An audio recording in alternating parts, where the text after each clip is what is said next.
Márai Sándor, halotti beszéd. Látjátok, feleim, szemtekkel, mik vagyunk. Por és hamu vagyunk. Emlékeink szétesnek, mint a régi szövetek.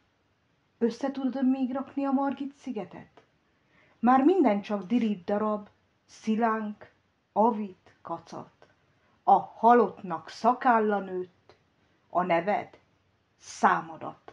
Nyelvünk is foszlik, szakadozik, és a drága szavak elporlanak, elszáradnak a szájpadlat alatt.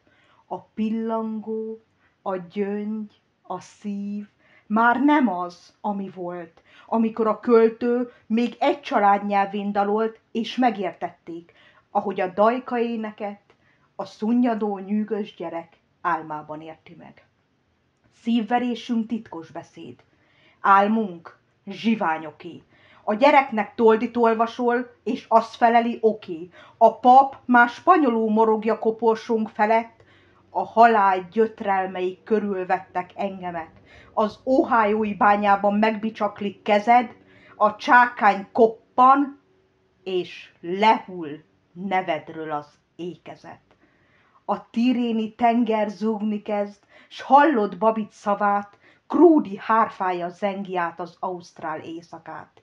Még szólnak és üzennek ők mély szellemhangokon, a tested is emlékezik, mint távoli rokon, még felkiáltasz, nem lehet, hogy oly szent akarat, de már tudod, igen, lehet, és fejted a vasat Türingiában, posta nincs, nem mernek írni már, minden katorgai jeltelen, halottért sírni kár.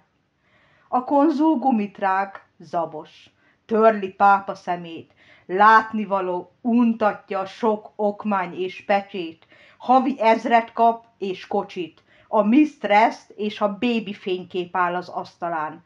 Ki volt neki Adi? Mi volt egy nép? Mi 1000 év? Költészet és zene? Aranyszava? Ripley színe? Bartók vad szelleme? Az nem lehet, hogy annyi szív. Maradj nyugodt, lehet.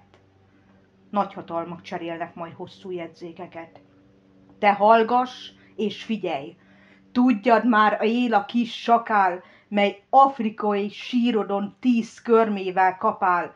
Már sarjad a vadkaktusz is, mely elfedi neved a mexikói fejfán, hogy ne is keressenek. Míg azt hiszed, élsz valahol. És ha máshol nem is, testvéreid szívében élsz. Nem. Rossz álom ez is.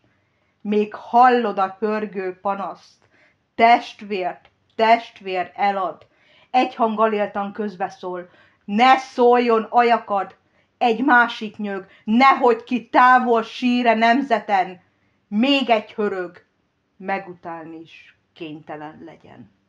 Hát így, keep smiling, és ne kérdjed senkitől miért, vagy rosszabb voltam, mint ezek.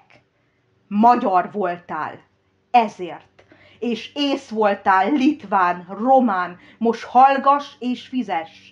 Elmúltak az aztékok is, majd csak lesz, ami lesz. Egyszer kiás egy nagy tudós, mint avarlófejet. A radioaktív hamu mindent betemett. Tűrt, hogy már nem vagy ember ott, csak osztályidegen. Tűrt, hogy már nem vagy ember itt, csak szám egy képleten. Tűrt, hogy az Isten tűri ezt, s vad tajtékos ég nem küld villámokat gyújtani. Hasznos a bölcsesség.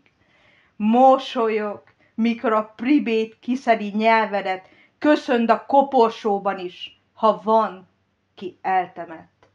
Őrizd eszelősen néhány jelződet, álmodat, nem ukkanj, amikor a bossz megszámolja fogad. Szorongasd még a bugyrodat, rongyaidat, szegény emlékeid, egy hajfürtöt, fényképet, költeményt, mert ez maradt. Zsugorin még számba veheted a Mikó utca gesztenyefáit, mind a hetet, és Jenő nem adta vissza a seldi kötetet, és már nincs, akinek a hóhér eladja a kötelet. És elszáradnak idegeink, elapad vérünk, agyunk, látjátok, feleim, szemtekkel, mik vagyunk. Íme por és hamu vagyunk.